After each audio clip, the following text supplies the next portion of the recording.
Vamos falar com Deus através da sua mensagem nessa manhã. Abra sua Bíblia em Mateus 6, 9 e 10. Mateus 6, 9 e 10 diz assim: Portanto, vós orareis assim: Pai nosso que estás nos céus, santificado seja o teu nome. Venha o teu reino, faça-se a tua vontade, assim na terra como no céu. Queridos, chegamos hoje no nosso último domingo do mês de missões mundiais. Hoje à noite iremos encerrar o nosso mês de missões numa grande festa, o culto das nações. Se eu fosse você, viria, eu venho. Você vai vir também no culto à noite, no culto das nações, caracterizado. Nosso convite é que você venha com uma roupa típica. Pastor, não tem uma roupa de nenhum país. Joga lá no Google, vê uma peça, vem com essa peça. Se você não tiver, venha com a roupa de alguma seleção estrangeira para participar dessa grande festa. Ministério de Louvor vai estar caracterizado, que eu sei, né? Ok? Irmãos, vamos ter aqui música em inglês, italiano, francês, espanhol, aqui é russo, vai ter russo, hebraico. Vai estar lindo aqui à noite, irmãos, a nossa festa de encerramento. Então não fique em casa, se você puder vir, venha à noite, que estaremos encerrando com o nosso pastor Carlos Elias, trazendo a mensagem. Será um grande mover de Deus nas nossas vidas, em nome de Jesus, amém? Amém. Eu venho, fala, eu venho, em nome de Jesus. Irmãos, então chegamos ao fim, onde trabalhamos o tema, vamos completar a missão. Mais forte, vamos completar a missão. Nossos pastores queridos, Carlos Elias, o pastor Gaiki, o pastor Djalma, Adalberto, Humberto, trouxeram palavras extraordinárias, irmãos. Domingo passado, quem veio aqui manhã e noite, foi algo realmente incrível. As mensagens não ficarão gravadas por motivo de segurança dos missionários, não estarão no YouTube. Então, quem veio, viu e ouviu. Foi realmente algo extraordinário da parte de Deus. Um mês extraordinário, onde o Senhor nos possibilitou participar dele e ouvir a sua voz. Deus despertou, irmãos, muitos irmãos, novos vocacionados para a sua obra, que estão sonhando em chegar aos campos. Ore por esses irmãos, muitos vieram à frente durante todo esse mês e a gente tem tentado acompanhar e orientar. Novos intercessores surgiram, irmãos querendo orar por missões, querendo orar por missionários. Um grande exército de intercessores se levantou na PIB de Campo Grande para a glória do Senhor. Em meu coração, irmãos, repousa a gratidão a cada um de vocês, a cada irmão que tem orado, tem servido, tem se envolvido, tem ofertado, porque tudo é para a glória do Senhor. Não é, irmãos, para a placa da igreja, para a nossa junta ou para os pastores. É para a glória do Senhor, para que Ele seja glorificado. É por isso que a igreja trabalhou e trabalha todos os dias para que o reino do Senhor faça. Então, a minha gratidão a cada um de vocês.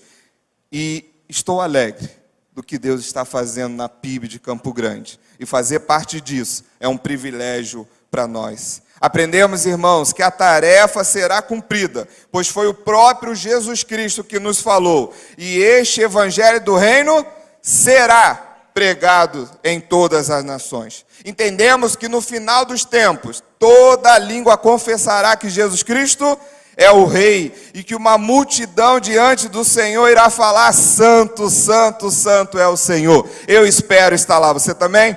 Estaremos diante do trono do Cordeiro dizendo: Santo, Santo, Santo é o Senhor. Irmãos, nós fomos desafiados a sermos resposta daquilo que o Senhor quer fazer no mundo. Fomos desafiados a irmos a lugares mais distantes e longínquos, pois ainda existem, irmãos, mais de 7.000 grupos de povos que não ouviram nada sobre Jesus Cristo, ou pouco sobre Jesus Cristo. Conhecemos novas ferramentas para evangelizar. Ficamos sabendo de fazendores de tendas, pessoas que têm aberto negócios para pregar o evangelho em todo o mundo. É notório, irmãos, que nós temos uma responsabilidade. E hoje eu queria falar sobre esse reino, essa oração que Jesus ensinou. Qual é o princípio do reino? Quem é o rei deste reino que nós tanto falamos. Qual é o nosso papel nesse reino? Esse reino, ele já iniciou, ele ainda vai iniciar, porque nós falamos muito, irmãos, o reino de Deus, pelo rei e pelo reino, mas às vezes parece que nós não temos muita compreensão de que reino nós estamos falando, ou não conseguimos entender com profundidade qual é o rei desse reino. Nós precisamos entender. Se fazemos parte do reino, precisamos então adorar ao rei desse reino. E quem é o rei desse reino? Irmãos, no mundo hoje existem várias formas de governo. Democracia, república, principado, ditaduras, monarquias, sejam elas parlamentaristas, onde o rei tem pouco ou nenhum poder, ou absolutista, onde o rei dá a última palavra. E em cima desse cenário de governo, de forma de governar, é nos apresentado na Bíblia o reino de Deus. João o Batista nos diz em Mateus 3:2, arrependei-vos, porque está próximo o reino dos céus. João Batista não ficava ali na entrada do túnel de Campo Grande, mas ele já pregava arrependei-vos, né? Quem é da época do arrependei-vos ali, né? Eu tinha medo quando eu passava a escutar arrependei-vos. Acho que muita gente se converteu escutando aquilo, né? Correu, arrependei-vos. Era naquela época. Aí tinha Deixados para Trás de filme, né, pastor? E o arrependei-vos no calçadão de Campo Grande. Muita gente se movimentou nesse momento. Mas João já dizia, arrependei-vos porque o reino dos céus está próximo. O nosso Senhor Jesus era aguardado pelos profetas, o Messias era aguardado no Antigo Testamento, porque eles acreditavam fielmente que Deus exibiria a sua soberania e os seus inimigos seriam definitivamente derrotados. Agora essa era chegou. Jesus Cristo veio ao mundo, o Rei foi revelado em Jesus. Irmãos, o reino de Deus, preste atenção aqui, olha para mim, o reino de Deus não é brincadeira. O reino de Deus não é a fábrica de chocolate do Willy Wonka. O reino de Deus, ele é radical. Sabe por que ele é radical? Porque ele traz mudança de vida. Ele traz mudança de atitude. Ele traz mudança no cenário social, no cenário político. Então não podemos brincar de fazer parte do reino de Deus. O reino de Deus precisa ser radical. Porque o nosso Senhor quer mudança totalmente de vida. Precisamos ter mudança de vida para fazermos parte desse reino de Deus. Lá em capítulo 13 de Mateus, nos versículos 19, 24, 31, 33, 44, 47 e 51, Jesus nos ensina por diversas parábolas, todas elas acerca do reino de Deus. É interessante que Jesus sempre inicia dizendo, o reino de Deus é semelhante. E aí ele nos conta a parábola, explicando como deve ser o reino de Deus. E parece que os seus discípulos não tinham uma real noção do que era este reino, de qual reino eles faziam parte. O reino de Deus, irmãos, não é deste mundo. Apesar de ele interferir na obra criada, ele não é terreno. Ele não está no poder dos homens, nos tesouros desta terra, no reconhecimento humano. Quando o Senhor Jesus foi indagado pelos fariseus, lá em Lucas 17, Jesus diz, o reino não virá com aparência exterior, nem haverá anúncios, ei-lo aqui ou ei-lo lá, pois o reino de Deus já está entre vocês. O Emanuel, Deus conosco, o verbo que se fez carne, habitou entre vocês. Jesus está chamando a atenção, o reino está aqui. O reino está presente. O Emanuel, que é o Deus conosco, está aqui, em nome de Jesus, para ser adorado por todos nós. Amém? Amém, esse é o reino, eu estou aqui. A expectativa de alguns irmãos, inclusive dos discípulos, é que Jesus reunisse um grande exército, que ele tomasse o trono, que ele expulsasse os romanos e Herodes. Mas essa era a vontade de Deus? Qual reino eu e você temos servido? Qual é a nossa expectativa de reino de Deus? Como nós iremos responder ao Senhor? A qual reino você pertence? Ao reino de glória humana, de poder humano, de riquezas humanas, ou ao reino da glória eterna de Jesus Cristo? Irmãos, e para isso, eu queria rapidamente 3 pontos com vocês, bem rápido. O reino de Deus, ele é absolutamente soberano. O reino de Deus, ele é soberano. Ele não necessita, irmãos, de consentimentos. Ele não necessita de voto popular para tomar as suas decisões. Deus não precisa do seu conselho para ele tomar decisões, irmãos. Ele é soberano, ele é absoluto. Ele não irá fazer concessões para vocês. Ele não precisa, irmãos, ele não está limitado a tempos e épocas, a cargos, a poder, a recursos no banco. Deus é absoluto. Ele é o único Deus. Deuteronômio 6,4 vai dizer: ouve, ó Israel, o Senhor nosso Deus é o único Deus. Esse é o reino que você faz parte, esse é o rei que você adora. Ele é soberano, ele é absoluto, não há outro. Nós precisamos reconhecer isso. Esse é o Deus.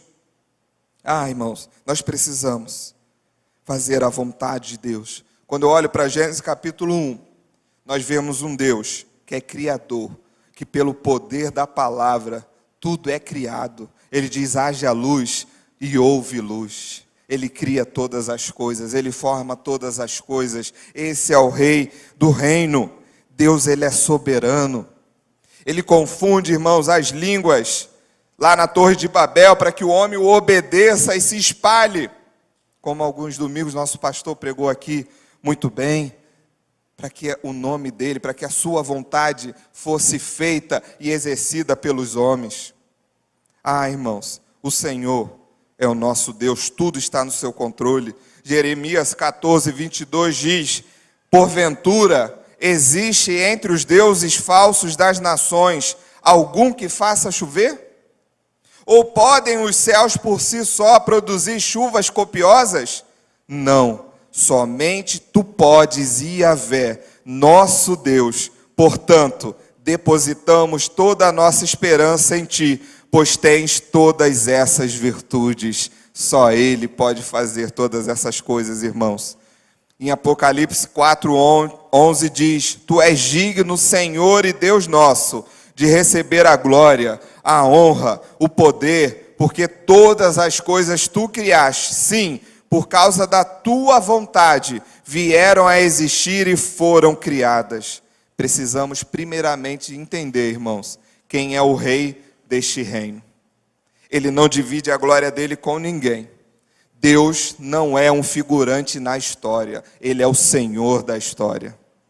Ele é o Senhor da história. Deus não é figurante, irmãos. Deus não é uma marionete que você entra aqui e diz: hoje eu vou barganhar com Deus. Deus, se eu fizer isso, você me dá isso. Não é. Deus, ele quer o seu coração inclinado 100% para ele. Deus, ele quer pessoas inclinadas que venham à casa dele apenas para adorá-lo. E as demais coisas serão acrescentadas de acordo com a vontade dele. Não com a minha, não com a sua, com de ninguém. Irmãos, quando você sai de casa, você sai cedo, muitos enfrentam transporte público, gasolina cara. E às vezes a gente chega aqui e nós não estamos em adoração. Nós viemos apenas receber algo em troca. Dê ao Senhor o melhor da sua vida. Venha dar ao Senhor. Venha servir ao Senhor. Venha adorar ao Senhor. Incline o seu coração, porque onde estiver aí o seu coração estará o seu tesouro. Quer riqueza, irmão? Adore ao Senhor. Quer riqueza? Se prostre diante do Senhor. Quer riqueza? Peça perdão, se arrependa diante do Senhor e adore a Ele, porque só Ele é digno. Nosso coração precisa estar inclinado ao Senhor, que é o Rei do reino. O salmista diz, lá no Salmo 24, versículo 10, quem é esse Rei da glória? O Senhor dos exércitos, Ele é o Rei da glória. Esse é o Rei do reino, é o Rei da glória, o Senhor dos exércitos. 2, a vinda do reino, ela é realizada em Jesus Cristo. Não existe reino de Deus sem Jesus Cristo. Não existe reino de Deus sem a pessoa de Jesus. Precisamos conhecer o reino através de Jesus Cristo. Jesus inicia o seu ministério público, lá em Mateus, versículo 4:17, dizendo: arrependei-vos, porque está próximo o reino dos céus. Olha que interessante. Quando o nosso mestre começa a pregar, começa a proclamar a sua mensagem, ele fala em arrependimento. E arrepender-se, irmãos, é confessar e mudar de atitude. Porque no reino de Deus só entrará quem se arrepender dos seus pecados e confessar a Jesus Cristo como Senhor das suas vidas. Irmão, não tem atalho para o reino de Deus. É só através de Jesus Cristo. Não é por obras, é por Jesus Cristo. Conheça o Evangelho de Jesus Cristo. O tema da vinda do reino, irmãos, é prioridade na vida e na missão de Jesus. Seja nos seus ensinos, como vimos nas suas parábolas, seja nas suas obras ou na sua ressurreição. Jesus ensina, mostra e vive o reino. A primeira vinda de Jesus inaugura o seu reino, operando, irmãos, para quebrar os poderes das trevas, livrando pessoas de todos os lugares, de todos os povos, tirando eles das trevas para a sua maravilhosa luz, como diz 1 Pedro 2, 9 e 10. O reino precisa resgatar pessoas. O reino precisa avançar para que pessoas que estão em trevas possam conhecer a maravilhosa luz de Jesus. Por isso, nós verificamos, irmãos, nos evangelhos, que parece que os discípulos entendem errado o reino. E muitas vezes nós entendemos errado o reino de Deus. Vamos para um evangelho da prosperidade, para um outro evangelho que não é o de Jesus Cristo, porque achamos que o reino de Deus é para nos servir. Achamos que o reino de Deus é para que a nossa vontade seja feita. Mas lá na oração Jesus diz que a sua vontade seja feita. Venha o teu reino, seja feita a sua vontade. Mas esses discípulos, naquele momento, a expectativa deles era de um reino terreno, de um domínio, de um poder que eles iriam receber em troca de apoio. Parece que eles estavam pensando, alguns dos discípulos, em ter riquezas, famas.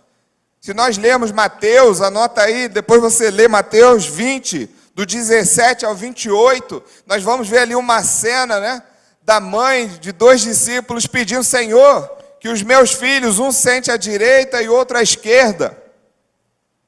Aí Jesus fala: olha, vocês estão dispostos a tomar o mesmo cálice que eu? E ele diz: olha, quem vai sentar à direita e à esquerda é o Pai.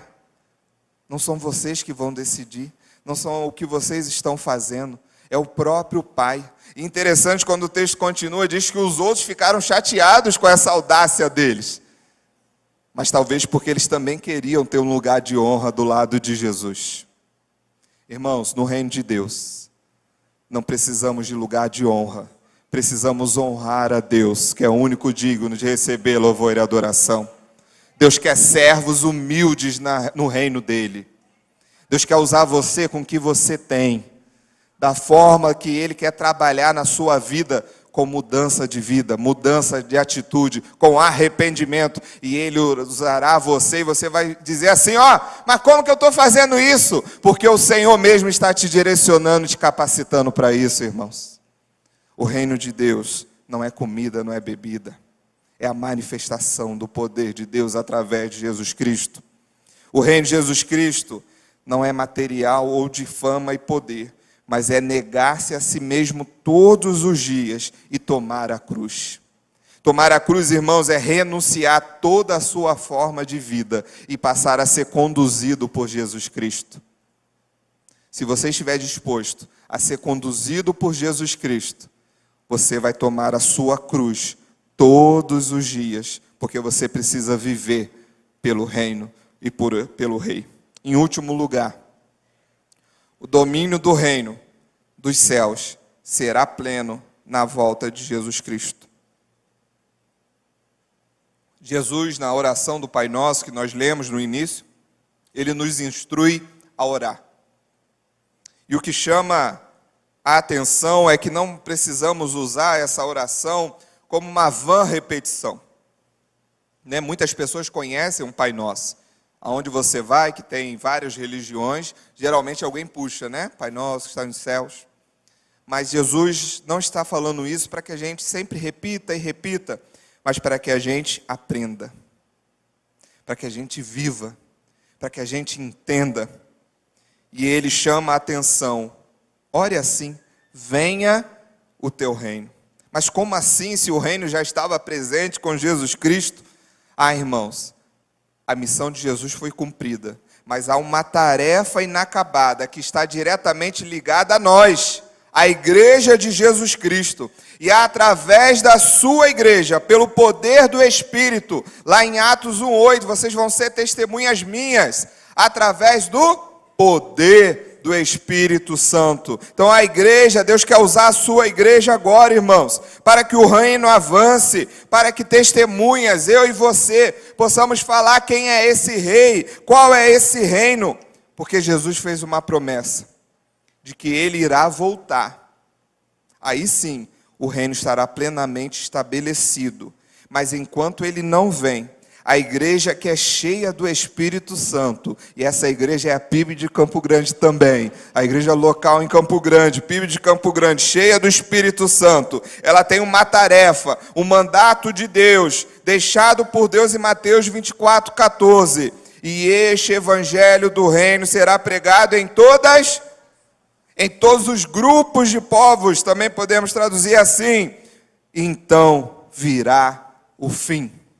George Led, um pastor já falecido, batista, professor de exegese, Novo Testamento do Seminário Fuller, diz: enfatizamos este versículo, não porque estamos predizendo o tempo específico da volta de Cristo, mas porque Deus, aparentemente, presta atenção, porque Deus, aparentemente, tem a intenção de esperar até que todos os povos tenham a oportunidade de responder a um testemunho adequado do Evangelho do Reino.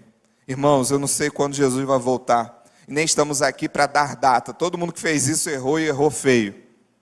Mas nós estamos aqui para sermos testemunhas a todos os povos, para que então o fim venha e o Senhor reine por toda a eternidade. Vejam, irmãos, o Senhor que usa a mim e a você como testemunhas. Não estou aqui, irmãos, para ser dramático, ou você se emocionar, chorar, vir aqui na frente. Eu não quero produzir isso. Mas eu estou aqui sendo realista com o que a palavra de Deus diz. Isso é a palavra de Deus que diz. É uma promessa do Senhor. É uma ordem do Senhor. E nós precisamos fazer até que Ele venha. O Evangelho, irmãos, será pregado em todos os lugares. Eu não tenho dúvida disso. É o Cristo que afirma. Todos os grupos de povos irão ouvir que Jesus Cristo é o Senhor, para a glória de Deus Pai. Precisamos orar pelos povos. Não, irmãos, uma oração de 5 minutos. Abençoe aquele povo, aquele país. Mas criarmos um movimento, irmãos, de intercessores pelos povos, pelas famílias, pela nossa casa, pelo nosso bairro, pelo nosso país. Precisamos orar, porque, irmãos, o Senhor nos diz: rogue, pois, ao Senhor da seara, rogue, interceda, ore, fale com Deus, para que Ele envie trabalhadores. Ontem eu vi algo interessante aqui no nosso workshop, irmãos. O Senhor diz: rogue ao Senhor da seara que envie mais trabalhadores. O Senhor não nos pede para que você faça tudo. Às vezes nós queremos fazer tudo, irmãos. Às vezes a gente quer, não, eu vou fazer, e a gente acaba se desgastando, perdendo saúde por muita coisa, porque a gente ora assim, e às vezes a gente ora errado. O Senhor não quer que poucos façam tudo. Deus quer que todo o seu povo faça e vá aos campos, anunciando o Evangelho para todos. Precisamos orar, irmãos, para que o Senhor envie trabalhadores. Precisamos orar, e você precisa orar para que você mesmo seja a resposta disso.